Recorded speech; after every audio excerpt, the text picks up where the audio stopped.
it and do some badass touch-up work on it. Okay, so first I'm grab my block. These are real hard. This is a hard rubber block. I don't want no give.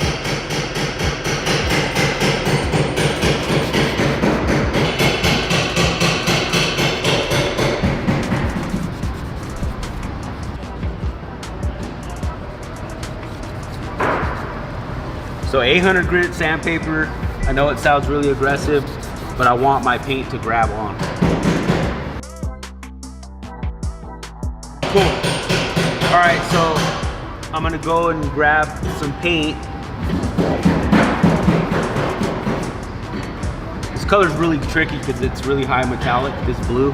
It's a black, but it has a lot of blue flake in it.